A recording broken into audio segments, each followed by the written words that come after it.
नमस्कार, आप देख रहे हैं न्यूज 24। आपके साथ मैं हूं रवि ठाकुर। सोनीपत में किसानों की महापंचायत। सोनीपत में भारी संख्या में किसान जुटना शुरू हो गए हैं। तो एक बार फिर किसान सरकार के खिलाफ एकजुट होने की कोशिश कर रहे हैं। सोनीपत में भारी संख्या में किसान जुटना शुरू हो चुके हैं। किसानों की मांग है कि सरकार ने जो वादे किए थे उन वादों को पूरा करे। एमएसपी की गारंटी में से एक वादा था। सरकार ने अपील की थी कि किसान की सभी मांगे मान ली जाएंगी, लेकिन किसानों का यह कहना है कि सरकार के वादे के बावजूद भी किसानों की मांगे अब भी अधूरी हैं। और यही वजह है कि एक बार फिर संयुक्त किसान मोर्चा आंदोलन अपना शुरू कर रहा है। ये सोनीपत से तस्वीरें हम आपको दिखा रहे हैं, जहां पर भारी संख्या में किसान जुटना शुरू हो गए हैं। अब देखना यह है कि क्या ये किसान आंदोलन एक बार फिर सरकार से अपनी मांगे मनवाने के लिए तैयार हो जाएगा। इस खबर पे और ज्यादा जानकारी के लिए सीधा रुख करते हैं मेरे सहयोगी प्रभाकर मिश्रा का। प्रभाकर, जब 2 साल पहले आंदोलन हुआ था, एक ऐसा आंदोलन हुआ था जिसकी किसी ने कल्पना नहीं की थी। कहा यह जा रहा था कि किसानों का यह सबसे बड़ा आंदोलन है। एक बार फिर किसान आंदोलन का रुख कर रहे हैं, सड़कों पर निकले हैं।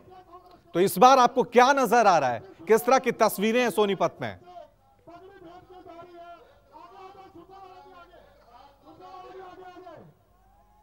रवि, 1 साल तक आंदोलन चला था।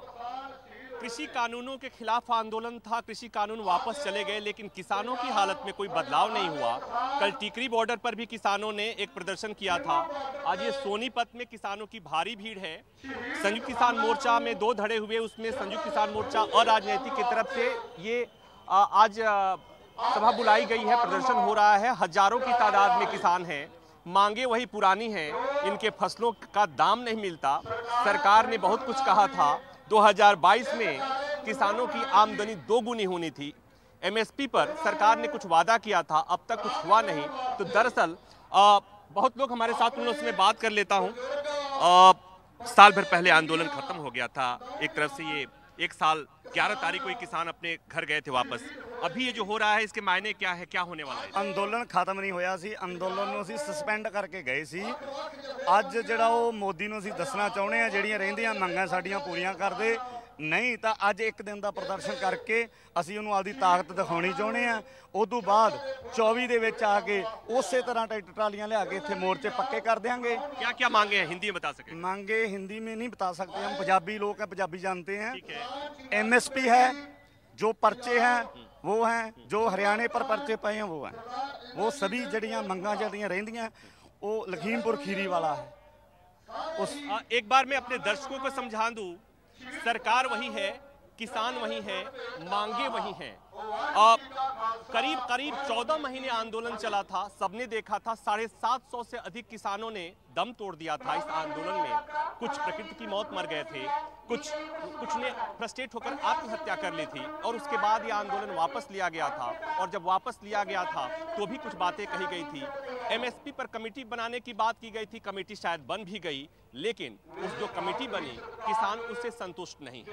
तो मतलब ये कि मांगे वही हैं, किसान वही है, सरकार वही है, मुद्दा वही है। किसानों की परेशानी में कोई तब्दीली नहीं हुआ है। और यही वजह है कि पिछले साल 11 दिसंबर को दिल्ली की सीमा से किसान साल भर के आंदोलन के बाद अपने घर लौटे थे। ये साल भर बाद उस बात को याद करने के लिए, सरकार को उसके वादे याद करने के लिए प्रभाकर, जब पिछली बार ये आंदोलन हुआ था, तो जो मुख्य मांग थी, जो मुझे आज भी याद है, कि जब तक कृषि कानून वापस नहीं लिए जाते हैं तब तक आंदोलन हम वापस नहीं लेंगे। आज वो तीनों कृषि कानून का कोई अस्तित्व नहीं रहा है। इसके अलावा जो और मांग थी वो थी एमएसपी की गारंटी। क्या ये माने कि इस बार जो किसान सड़कों पे आए हैं, क्या यही मुख्य मांग है, एमएसपी की गारंटी, या कुछ और भी है? और किसानों से भी बात करें कि मुख्य मांग क्या है इस बार। कृषि कानून तो इस बार नहीं है।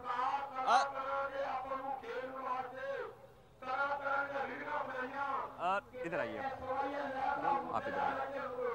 रवि, पहली बात ये कि वो जो आंदोलन हुआ था वो ऐसे कानूनों के खिलाफ हुआ था जो किसान उससे खुश नहीं थे।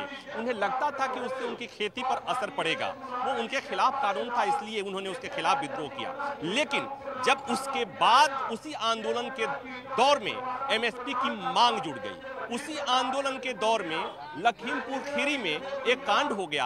आपने देखा कि किस तरह से किसानों पर गाड़ी चढ़ा दी गई। वो मामला अभी भी अदालत में है और उसमें एक केंद्रीय मंत्री के बेटा आरोपी है। मांग ये भी की गई कि उस मंत्री के खिलाफ कार्रवाई होनी चाहिए। क्या क्या मांगे हैं और बताएं। मांगे लखीमपुर खीरी वाली है, एमएसपी की गारंटी पर है। जो कमेटी बनाई है हमारे को मंजूर नहीं है। वो कमेटी अपने बंदे ही ऐड करके कमेटी बना दी। जो पर्चे हैं वो रद्द नहीं करे, वो भी पेंडिंग पे हैं, वो भी रद्द कराने। आंदोलन के दौरान लखीमपुर खीरी में किसानों के ऊपर जो मुकदमे दर्ज हुए थे, ये कहा गया था कि उसे वापस ले लिया गया था, वो वापस नहीं हुआ। नहीं हुए जी। आप कुछ कहेंगे? ਸਭ ਤੋਂ ਪਹਿਲਾਂ ਅਸੀਂ ਇੱਥੇ ਪਹੁੰਚ ਕੇ ਜੋ ਸਾਡੇ ਕਿਸਾਨ ਭਰਾ ਸ਼ਹੀਦ ਹੋਏ ਆ ਉਹਨਾਂ ਨੂੰ ਸ਼ਰਧਾ ਦੇ ਫੁੱਲ ਭੇਟ ਕਰਦੇ ਆ। ਉਸ ਤੋਂ ਬਾਅਦ ਸਾਡੀਆਂ ਜੋ ਮੰਗਾਂ ਹੈਗੀਆਂ ਐਮਐਸਪੀ ਦੀ ਮੰਗ ਆ ਮੇਨ, ਤੇ ਸਾਡੇ ਕਰਜ਼ਾ ਮਾਫੀ ਦੀ ਮੰਗ ਹੋ ਗਈ, ਤੇ ਜੋ ਸਾਡੇ ਪਰਚੇ ਕੱਟੇ ਗਏ ਸੀ ਕਿਸਾਨ ਭਰਾਵਾਂ ਤੇ ਉਹ ਪਰਚੇ ਅਜੇ ਤਾਈਂ ਰੱਦ ਨਹੀਂ। ਕਈ ਟਰੈਕਟਰ ਹਜੇ ਇੱਥੇ ਦਿੱਲੀ ਦੇ ਵਿੱਚ ਥਾਣਿਆਂ ਦੇ ਵਿੱਚ ਖੜੇ ਆ, ਉਹ ਸਾਡੇ ਟਰੈਕਟਰਾਂ ਤੋਂ रवि, इसमें मैं यहाँ की तस्वीरें भी एक बार दिखा दूं, अपने दर्शकों को याद कराने के लिए बताऊं कि जब ये आंदोलन वापस हुआ था उस समय ये कहा गया था कि किसानों के खिलाफ जो मुकदमे दर्ज हुए थे उसे वापस ले लिया जाएगा। किसानों के खिलाफ मुकदमे अभी भी हैं। किसानों की एक चिंता ये भी है और ये मांग अभी भी है। एमएसपी का मुद्दा अभी भी ज्यों का त्यों है। एमएसपी की जो कमेटी बन गई उसमें संघ किसान मोर्चा का कोई प्रतिनिधि शामिल नहीं है, वो विरोध अभी भी जारी है।